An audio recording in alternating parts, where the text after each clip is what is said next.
Hello and welcome to Healthcare of the Client 3. In this presentation, I'm just going to show you a different way to study and how to study effectively.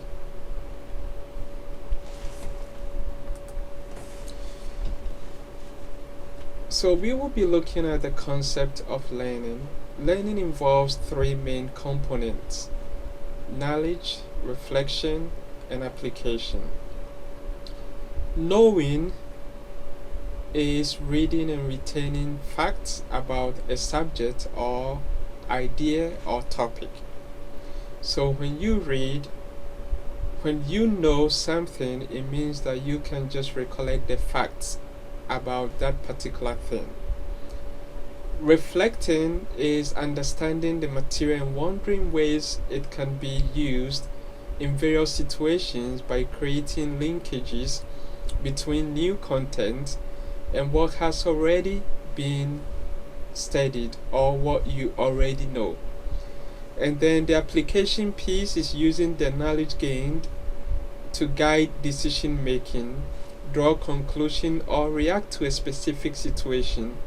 And we are going to look at specific examples as we proceed.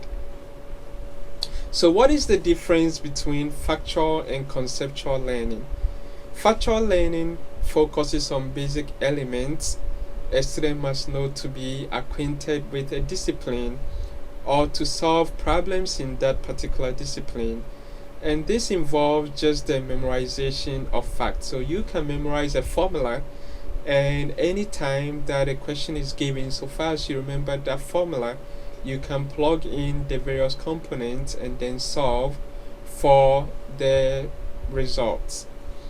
On the other hand, conceptual learning focuses on the interrelationships among the basic elements within a larger structure that enable them to function together. So it focuses on understanding and applying the facts that you have learned in a bigger structure. And this helps you to really apply your knowledge when you learn conceptually.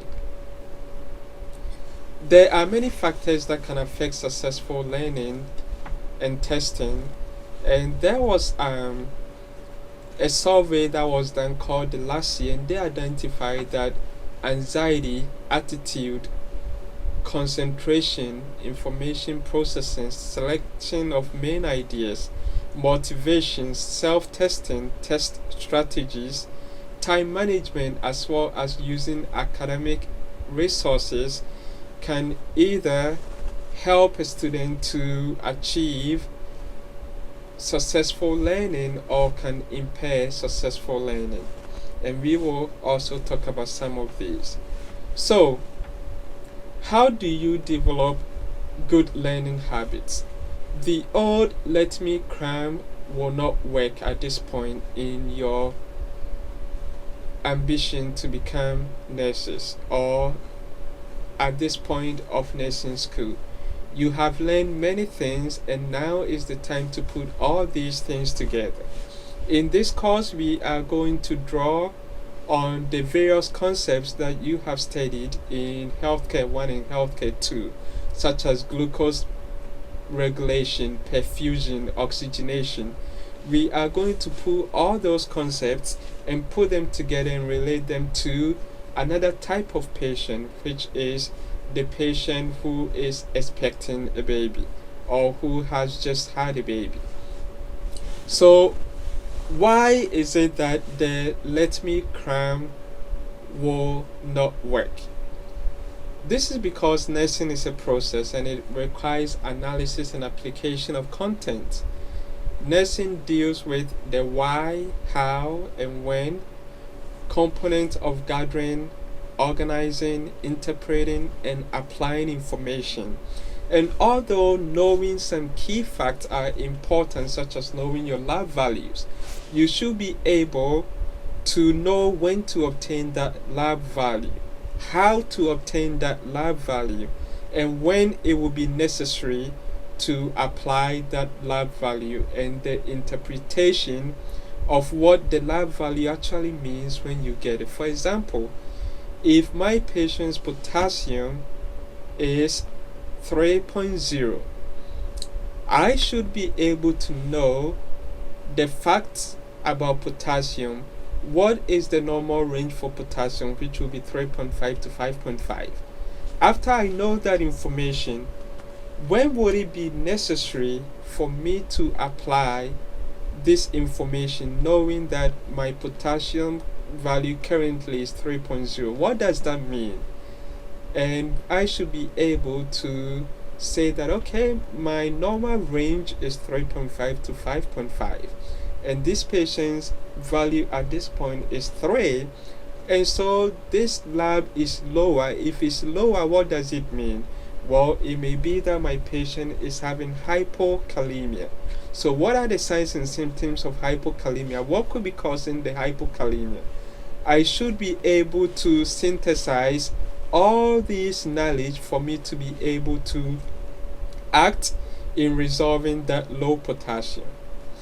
So does it require memorization? Yes. At this point, you should be memorizing some of the things, and I have already given you the example of the lab value. However, if you know the information, you must know when and how to use it and why you are using it. So if I know my potassium levels and I know my patient's potassium is low, and this patient is probably having hypokalemia, what do I do with the low potassium? How do I resolve it? Do I give her or him a potassium tablet? Do I redraw labs? What do I do to be able to resolve that? So just cramming or memorizing the information will not be helpful. When learning, you should ask yourself these basic questions. At what point in the nursing process is this information needed? So do I need more assessment? Do I have enough assessment to perform an analysis? Does this information fit in my planning of the care of this patient? So if I'm planning the care of this patient who is hypokalemic, am I going to encourage them to eat more foods that contain potassium? Or if they have a loop diuretic such as Lasix, which promote the expulsion of potassium, am I going to still administer those? Then I come to intervention or implementation. What am I going to do to actually limit the effect of the hypokalemia? And so that will be part of my intervention. Then I have to be able to evaluate. So at what point does this information become critical in my evaluative piece? If I have hypokalemia and I give a potassium tablet or I give a potassium infusion, I should be able to know that in a certain amount of time, say an hour or 2 hours after that infusion, I should obtain another potassium level to see if the situation has resolved. So this helps me to put all the information together and help me to actually improve my understanding of the concept, to know the relationships between the concepts. So for example, an interrelated concept will be the concept of perfusion and also electrolyte imbalance, because if my potassium is low, it can affect my heart contractility, and that is going to decrease my cardiac output, which will create an impairment in my perfusion. So I'm going to have hypoperfusion due to cardiac dysrhythmias. So I should be able to put all these together to be able to fully grasp what is going on with the patient. So an example is a learning map. A learning map can be used to learn conceptually. So let's take for this example. A nurse is caring for a client who is diagnosed at 39 weeks of pregnancy with eclampsia. Which of these actions should the nurse include in the plan of care? Before answering this question, the student should ask, what is eclampsia? Okay, so you should know this fact. the definition for eclampsia. So you should know that eclampsia is seizure activity related to gestational hypertension. We will learn that as we go along in this course, but I'm just using this as an example. Then I should reflect on the fact, how does eclampsia affect pregnancy and other physiological processes? Does eclampsia have some signs and symptoms that can cause a fetal demise, that can cause problems for the pregnant mother or pregnant client? Then I should be able to synthesize what are the nursing responsibilities in caring for a client with eclampsia. Am I going to put this patient on seizure precautions? Are they going to be on any medication? What are the therapeutic effects and the side effects of this medication? Assessment and monitoring, such as interventions and evaluation, education and support, all these come in the synthesis piece. And then applying, what action do I need to take now for a client that has an onset of eclampsia? If the client is actively seizing, my action will be different from if I'm just taking the history and this patient has a history of seizures or has pre-eclampsia. Then I'll be planning to prevent the onset of eclampsia or seizures. So how should I study? When you are studying, don't just read the chapters. Okay, that will just be memorizing. Think about the concept and how what you are reading is related to them. So you have done glucose regulation. When you do gestational diabetes, okay, you should be able to link your knowledge of glucose regulation to gestational diabetes. What is different? What is common? What therapeutic interventions are the same for gestational diabetes or for a patient that has diabetes, type 2 or type 1? So write down how the information you have read can be applied to a patient's situation. Example, hemorrhage is a perfusion problem leading to reduced blood volume. How is postpartum hemorrhage different from, say, bleeding from mechanical injury? Or how is shock related to postpartum hemorrhage the same or differs from shock from dehydration? There are going to be some components that will be similar and some components that will be different. So what is the common result? How would my assessments differ? So if I have a patient that is bleeding from a mechanical injury, there is going to be probably a laceration of an artery or a laceration of a vein. With the postpartum patient, they may be bleeding from the uterus or from a vaginal tear. So my assessment is going to focus on a different system, and that is what is going to be different, but the similarities are going to be there will be decreased blood volume no matter what the cause of the hypovolemic shock is. So what will be the interventions that are required for each specific context?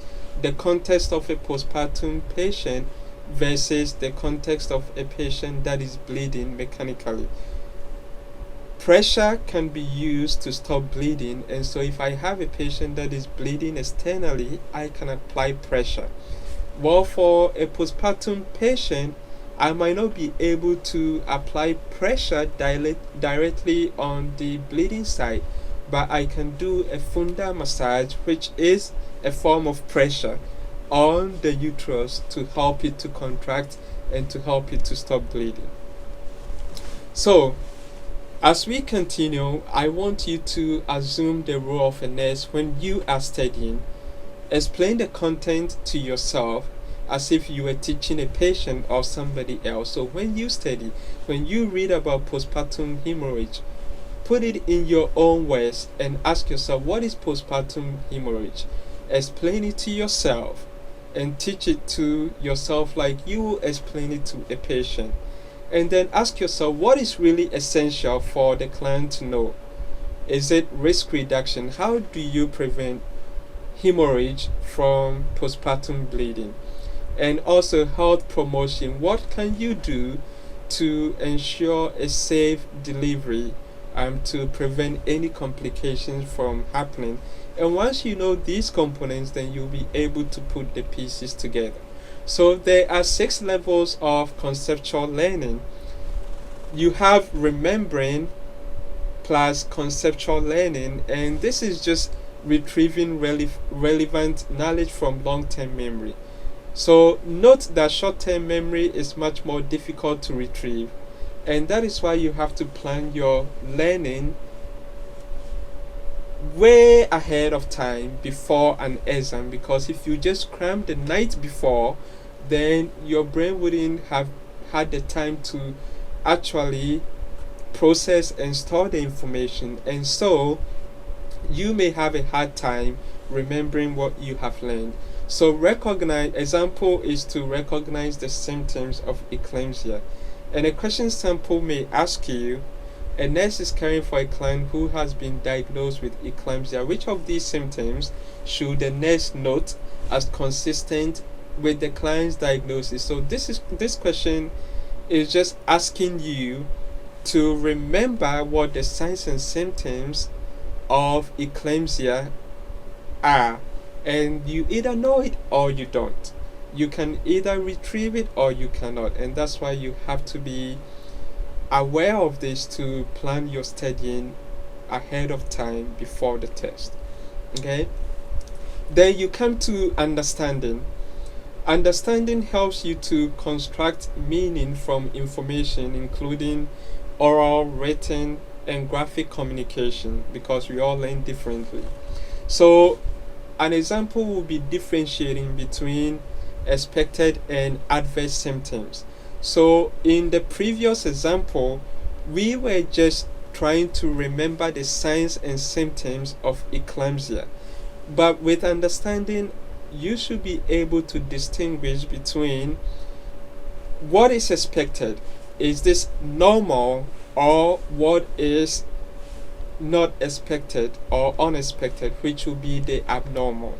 So a question sample will be, an older client reports poor appetite with nausea and vomiting for the past 2 weeks. Which of these findings should the nurse expect? And the options will include signs and symptoms that are normal versus signs and symptoms that are abnormal. Then number 3 is analyzing. With conceptual learning, analyzing is using the understanding of knowledge to carry out a procedure in a given situation, or differentiating between expected and unexpected finding. That is also analyzing. For example, when you differentiate between hypoglycemia versus hyperglycemia. So if I give you a set of symptoms such as this client has some sweatiness, they are confused, shaky, then you should be able to tell me, okay, this is hypoglycemia. And then if I tell you they have polyuria, they are hungry, then you should be able to tell me this is probably a combination of hyperglycemia. So analyzing will help you to be able to answer a question appropriately. And an example is, the assessment of a child admitted for sickle cell reveals that the child is experiencing severe chest pain, fever, cough, and dyspnea. What is the best action by the nurse? So you should be able to analyze these signs and symptoms and then determine what is going on to be able to act in response of those signs and symptoms. So, analyzing also helps us to discriminate between complex information and multiple variables by separating and prioritizing such information into smaller segments of data, such as the relationship between ideas and hypotheses between ideas. It also helps us to categorize or organize ideas, themes, or patterns into smaller elements. So I can be able to determine that, okay, because A, B, and C are happening, then this is what is actually going to be the end result, and this is what I can do as a nurse to be able to stop this process from becoming worse. An example is this question. The nurse has been assigned to a group of clients. Which of the following clients should the nurse assess first? So I'm going to analyze patient A, B, C, and D to determine whose condition is more critical, and that is the patient I'm going to see first.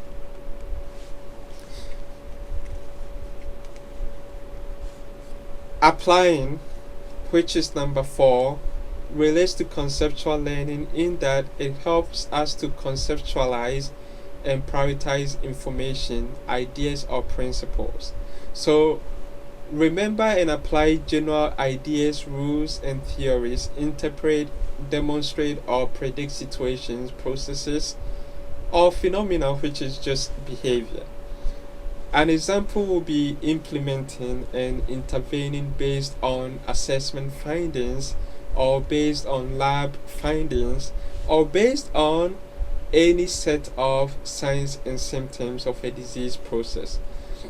So, a question will be: the nurse suspects that a client who reports to the labor unit with painless, bright red bleeding at 38 weeks of gestation has placenta previa. Which of the following is an appropriate nursing action? So the question may actually not have the stated diagnosis, which in this case has been given because you probably don't know what placenta previa is. So the question may just give you the signs and symptoms and then ask you to take a particular action, and you should be able to analyze the most important action that needs to be taken as a result of the symptoms the client is having. Okay. Another example is a 60-year-old client is admitted to the medical unit with atrial fibrillation. Prior to administering the prescribed digoxin 0.125 milligram by mouth, the nurse auscultates an irregular heart rhythm with apical rate of 92. Which of the following actions would be most appropriate for the nurse to take? So in this question you have multiple moving pieces. You have a client who is admitted with a diagnosis of AFib. You also know that you are about to give digoxin by mouth. You know that this patient has irregular heart rhythm and an apical rate of 92. So how does irregular rhythm or heart rhythm relate to AFib? We know AFib is a dysrhythmia with irregularities. So how is that going to inform the choices or the options that you have? What are you going to do as a nurse? We know that digoxin is given to treat the AFib. And so if the patient has irregular rhythm, that is expected for a patient who has AFib, because AFib is a dysrhythmic condition. And so you are going to give that medication and just record the heart rate, because that is expected for this particular patient. On the other hand, if I had a normal patient with this type of rhythm, then I will be worried, because this is a dysrhythmia that has to be treated. Okay. Another example is the nurse is caring for a client with type 1 diabetes. In mid-afternoon, the client becomes pale and reports having a headache. What action should the nurse take? So, if I have a client that is diabetic and they begin to complain of a headache and they become pale, what are those symptoms indicating? Probably this patient is having a hypoglycemic episode. And so I should be able to analyze this data and then base it on my knowledge of diabetes and the signs and symptoms of hypoglycemia and hyperglycemia to be able to apply all these concepts and then make a decision to check the client's blood glucose to determine if this patient is in hypoglycemia. So you see how all these pieces have to come together, and that is why just memorizing the signs and symptoms of hypoglycemia versus hyperglycemia is not going to help me become an effective learner. The fifth and the last aspect of conceptual learning is evaluating, and this is making judgment based on criteria or standards.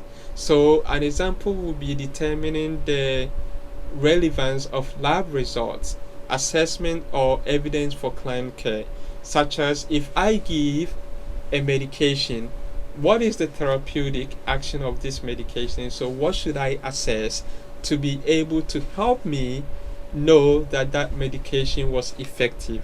A question sample will be: 1. A client reports to the emergency room with dehydration. Which of these lab values should the nurse expect? Okay, so I am evaluating the client based on the fact that they are dehydrated. The second one would be: the nurse has administered 10 milligrams of hydralazine to a client who is admitted for observation after a diagnosis of gestational hypertension. Which of these findings indicate that hydralazine is effective?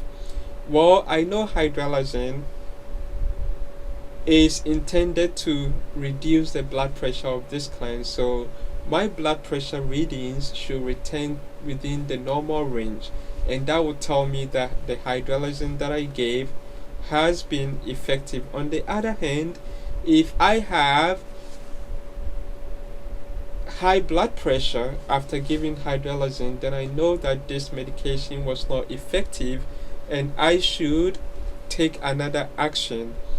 If also the hydralazine causes hypotension, then I know I probably gave too much and I should begin to take steps to limit the adverse effects of the hydralazine. So evaluation items require students to make some evaluative judgment about information or to express an opinion. Evaluation items involve the analysis and synthesis of pertinent data, and then go one step further in requiring that students make a judgment or decision regarding their findings. So, as I said, if I give a blood pressure medicine, I should be able to assess the effectiveness of that blood pressure medicine by knowing that I have to recheck my blood pressure and then interpret the blood pressure readings to determine if it's normal or abnormal. And then you also have what we call creating or synthesis. You don't see questions on the NCLEX that ask you to create or synthesize, but an example will be putting pieces together to form coherent whole, or putting into a new pattern or structure, such as developing and providing teaching, which can be creating, but you are still creating based on what you know, understand, and what you have synthesized. So this is just an example, but NCLEX really doesn't test you on this, but creating can also help you to develop a good learning habit by piecing together in your own words what teaching you can give to your patients. So for example, which of these should the nurse include in the plan of care or teaching plan for a client with gestational diabetes. This requires you to know what gestational diabetes is, signs and symptoms, treatment plans, and also what to evaluate for. And you can put together a teaching plan for this client as to how to manage their diabetes. Okay, so all these will help you to become a good learner, especially for this course, because this course is going to challenge you. This course is not difficult, it's just pulling together all the concepts that you have learned, and so it might be challenging. And organizing your studies this way is going to help you to become a more effective learner and become more successful in this course. So these are some general healthy study habits. Eat a healthy meal at least 1 hour before you study. Don't overeat, okay? This allows your brain to get all the energy and blood flow it needs. Remember that your blood uses a high percentage of the glucose we consume. And so you should never study on an empty stomach, because you cannot think straight when you are hungry. The same way you are going to be fatigued if you eat a lot or a large meal before you study, because blood is going to be diverted to the GI tract and your brain is not going to be perfused as much as it should for you to be able to learn effectively. So eat a fruit while studying if you have to snack during a study session, and avoid drinking a lot of sugary drinks such as your soda and all that whilst you studying. Drink lots of water. Your body is made up of about 70-75% of water, and there's a reason for that. Your body and your cells need water for it to function optimally. Dehydration can make you lose your focus, and so just as hunger will make you lose focus and not be able to concentrate, when you are dehydrated you cannot concentrate either. So make sure you drink good amount of water or fluids before and during your studies. The next thing is, do not watch anything or read anything right after studying. Okay, this is because this gives your brain the chance for it to process and store what you have studied. When you interfere that process by watching something, then you are not going to be able to code what you have studied effectively. If you need to take a break, engage in an exercise or an activity that is relaxing, not reading or taking a walk. So I do not encourage you to study continuously for extensive hours. That is studying for the whole day without taking breaks. And also alternate the subjects you study. Okay, so if you have like PC and healthcare, and you set aside a whole day to study, make sure you study maybe healthcare of the client content for 2 hours, take a break, come back, study some PC content, take a break, and then come back and study AC content. Don't spend the whole day studying healthcare of the client 3 content. Also, do not stay up all night to study. Your body releases some vital hormones at rest. And so when you stay up all night, you disturb the circadian rhythm and you don't really release those hormones that is needed for tissue repair and also for other vital processes of the body. And so take some rest, especially when you are studying for long hours. When you rest, your body is able to process all that you have studied, and you are able to retrieve that information much more efficiently. So try to study before bed, because it allows your brain to reflect and process what you have studied. or early in the morning when your brain absorbs better, because your brain is free from any stress and is not thinking about all that has transpired during the day. And also develop, some steady habits or behaviors that are consistent. So if you study at a particular area, that helps your brain to code the information efficiently. So find a spot, whether in the library, in your apartment, at home, that will be your quiet area for studying. Maybe have a particular desk or lamp or a particular room, because the brain will code all those pieces, and so when it's time to retrieve, that's why some people say I can close my eyes and I remember exactly the page where this information was on.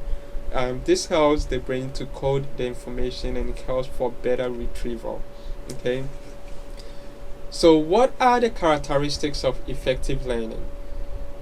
An effective learner is actively engaged with the information that the learner is reviewing. So do not entertain distractions. If your roommate or your friend or your phone or even the laptop you are using distracts you, make sure you turn off all notifications. You put a note on your door saying, I'm learning for the next 2 hours, please don't disturb. Have sustained attention.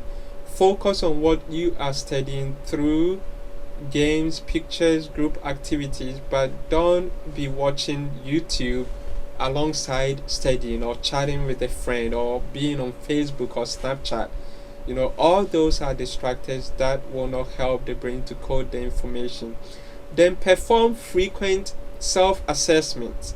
Characteristics of an effective learner include self-testing. That's why you have the adaptive quizzing, the ATI. Use all those resources, the content mastery quizzes, to be able to determine if you have truly retained, understood, and will be able to apply the content that you have studied. And this also helps with long-term retention. Then be consistent with studying. Maintaining a quiet environment, consistent study time, and area allows for brain to code the information effectively. There are various concept learning activities that you can engage in. So you can use case studies, whether it's paper or video. You can use games such as Who Am I? Nurse challenge questions. What does the nurse do? So you ask yourself, what do I do if a patient has this and that, and then you write down your answers. You can also use literature analysis, such as articles, to be able to determine what is going on, the interrelationship between concepts. And then group assignments and in-class collaborative quizzes, group learning activities. And we are going to be using most of these learning activities in our in-class activities to help you understand the concept and to help you process the information that you have learned. Okay, so use your learning and academic resources. If you don't understand a concept, reach out to the instructor in the course and ask them for help so that they will be able to explain the concepts to you, because sometimes it's difficult to teach to the understanding of all students.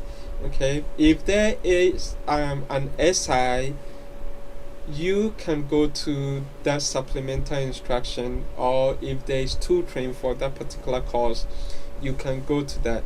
For your PC courses, you can go to academic writing to help you with your writing skills. And then you can also rely on your peers to help you learn. Your peers can be a good resource, but you have to put in the work. If you are studying in a group, you have to make sure that all the members of the group have actually prepared before coming to the study session. And you can also use the online resources such as ATI, Evolve, Kaplan. There are various things such as the quizzes, the learning platforms such as your Sanders, your ATI Nest Logic, the Kaplan study tips to help you to actually learn effectively. So pull all these resources together to help you study effectively as you prepare for this class and for NCLEX. You can use this website to actually test yourself to know how good of a learner you are, and also to see what you can do to improve your learning. So just type this link into your tab and also or your window, and see what type of a learner you are and if you are learning effectively or not. So thank you for your attention, for listening to this presentation. I hope that you will be astute in your learning and be really engaged in class by using some of these techniques that we have identified in this presentation. These are some question stems that you can use to develop questions for your own self as you study, because asking yourself questions and answering those questions will be preparing you for any exam that you may take. And so it's important that you just don't read, but you ask yourself questions as you study and prepare for class and for exams. Okay, so all these are stems or question stems that you can use, and I am giving you this so that you will be active learners and so that you will be more successful in this course and in subsequent courses, and also on the NCLEX. I will see you in class. If you have any questions about this, please email me and I will be more than happy to answer your questions. Thank you, and may you be an effective learner.